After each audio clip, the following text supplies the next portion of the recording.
সম্মানিত সাংবাদিক বন্ধুগণ, আসসালামু আলাইকুম ওয়া রাহমাতুল্লাহ। আমরা সবাই অবহিত, জুলাই গণ অভ্যুত্থানের প্রেক্ষাপটে ধারাবাহিক প্রক্রিয়ার মধ্য দিয়ে এ মাসের 12 তারিখ যে নির্বাচন অনুষ্ঠিত হয়েছে, একই সাথে জাতীয় সংসদের নির্বাচন এবং গণভোট অনুষ্ঠিত হয়েছে। এই নির্বাচনে জাতি আশা করেছিল দেশের মানুষ নিঃসংকোচে, স্বাচ্ছন্দ্যে, উৎসবমুখর পরিবেশে তাদের ভোটের আমানতটাকে তারা প্রয়োগ করবে। দুঃখের বিষয় যে এটা পুরোপুরি প্রত্যাশা পূরণ হয়নি। বেশ কিছু জায়গায় অনেক সমস্যা হয়েছে, আপনারা জানেন, ওইদিকে আজকে আমরা যাচ্ছি না। আজকে ছিল নির্বাচিত জনপ্রতিনিধিদের শপথের দিন। আমাদেরকে চিঠি দেওয়া হয়েছিল গতকাল গভীর রাতে, যেটা আমাদের জন্য কিছুটা অস্বস্তিদায়ক ছিল। তারপরে আমাদের নাগরিক দায়িত্ব হিসাবে দেশবাসীর প্রতি সম্মান রেখে আমরা এসেছিলাম শপথ নিতে। ইতিপূর্বে বেশিরভাগ ক্ষেত্রেই আমরা লক্ষ্য করেছি একই দিনে একই সময়ে শপথ অনুষ্ঠান অনুষ্ঠিত হতো। এবারই বোধহয় আপনারা তার ব্যতিক্রম লক্ষ্য করেছেন। সরকারি দল আমাদের আগে তারা শপথ নিয়েছেন। আমাদেরকে সংসদ সচিবালয় থেকে যে পত্র বা চিঠি দাওয়াতনামা দেওয়া হয়েছিল, সেখানে 2টি শপথের কথা উল্লেখ ছিল। বলা হয়েছিল সংসদ সদস্য হিসাবে আমরা প্রথমে শপথ নিব, একটা সাদা ফর্ম আমাদেরকে বিলি করা হবে, প্রয়োজনীয় লেখাজোখা শেষ করে আমরা সেটা জমা দেব। আরেকটা শপথ হবে জুলাই চার্টার এবং গণভোটের যে প্রজ্ঞাপন হয়েছিল তার ভিত্তিতে সেই শপথটা গণভোটের শপথ, সংস্কারের শপথ। তো এখানে সংস্কার পরিষদ সদস্য হিসাবে আমরা আরেকটা শপথ নেব। আমরা হলে প্রবেশ করার পরে সংসদ সচিব আমাদেরকে জিজ্ঞেস করলেন যে স্যার, সকালবেলা সরকারি দল তারা শপথ নিয়েছেন, তারা শুধু সংসদ সদস্য হিসাবে শপথ নিয়েছেন, আপনারা কি করবেন? আমরা তখন বললাম যে আমরা 2টিরই শপথ নিতে এখানে এসেছি। আমাদের তো গভীর রাতে আপনারা দাওয়াতনামা পাঠিয়েছেন, তারপরে আমাদের কোনো কনসার্ন থাকলে আগেই আমরা জানাতাম। আমরা কেন 2টা শপথ নিলাম, ওনারা কেন একটা নিলেন? ওনারা কেন নিলেন তার ব্যাখ্যা ওনারা দিয়েছেন।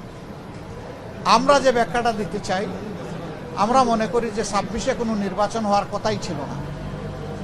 এই 26 সালের নির্বাচনটা হয়েছে 24-এর গণ অভ্যুত্থানের কারণে।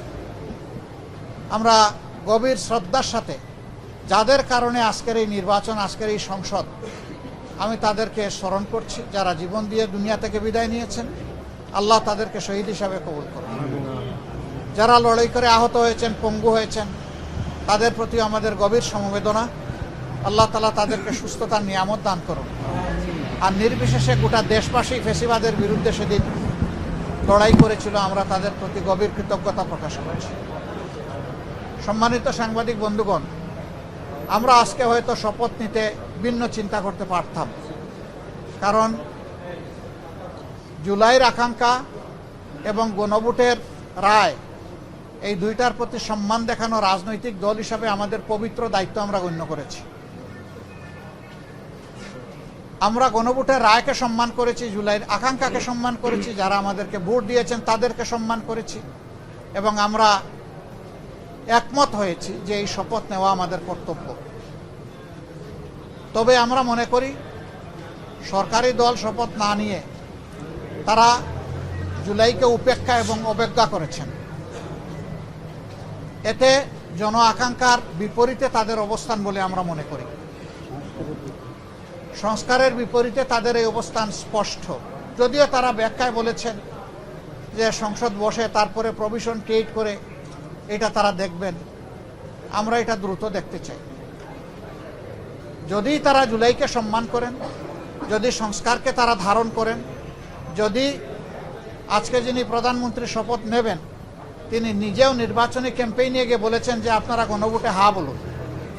যদি এর প্রতি তারা শ্রদ্ধাশীল হন, আমরা মনে করি তারা ওই শপথটাও নেবেন।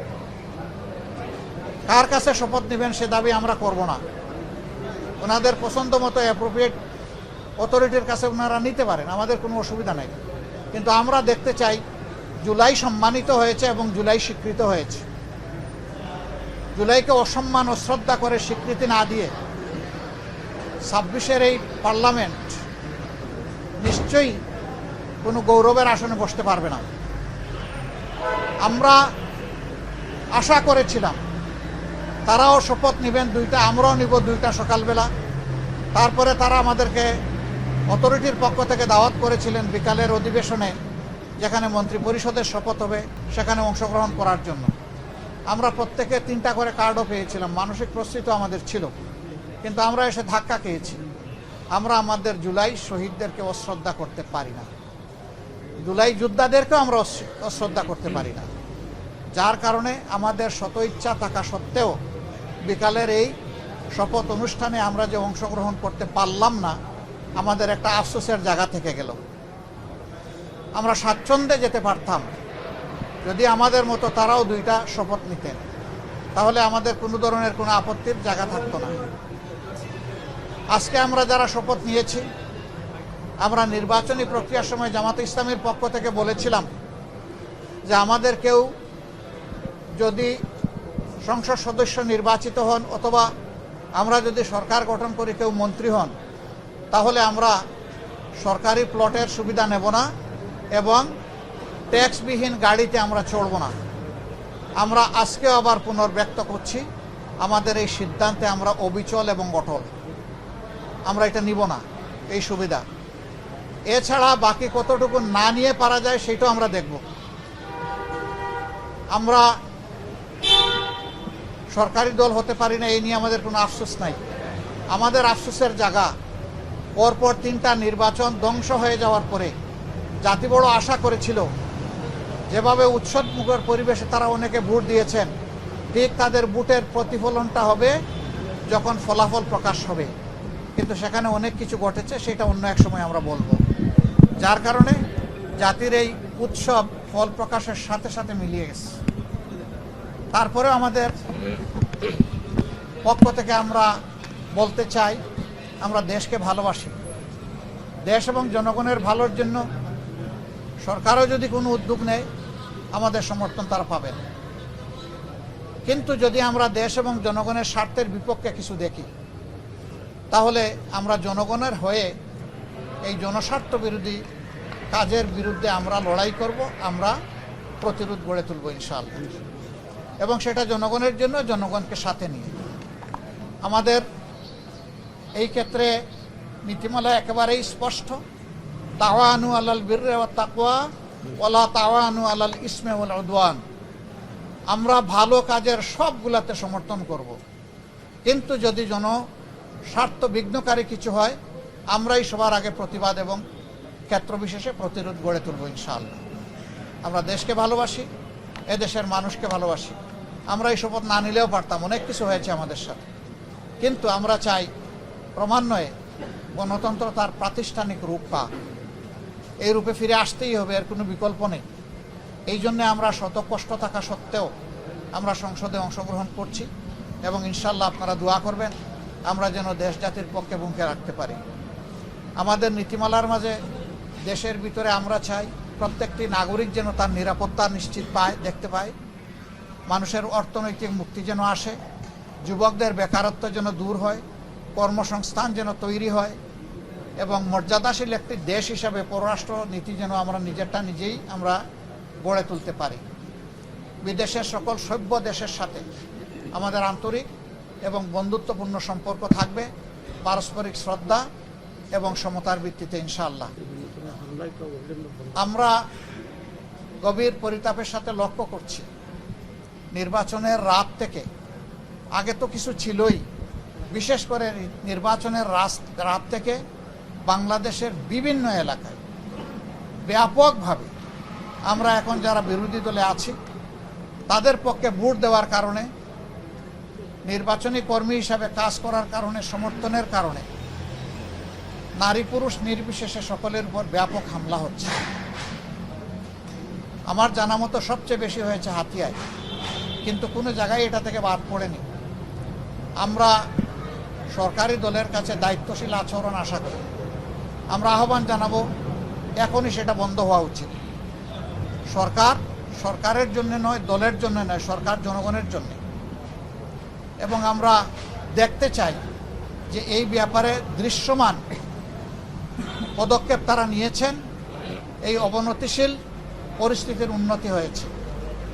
তারা যদি কোনো ইতিবাচক উদ্যোগ নেন, আমাদের অকুণ্ঠ সমর্থন এবং সহযোগিতা পাবেন। কিন্তু আমরা বলবো যে যদি এই ধরনের কাজ অব্যাহত থাকে, আমরা জনগণের পাশে দাঁড়াবো, একেবারে ফার্ম হয়ে দাঁড়াবো। এখানে আমরা কোনো কম্প্রোমাইজ করব না, কারণ আমরা দীর্ঘ রাস্তা স্বৈরাচারের বিরুদ্ধে লড়াই করে এই জায়গায় এসেছি।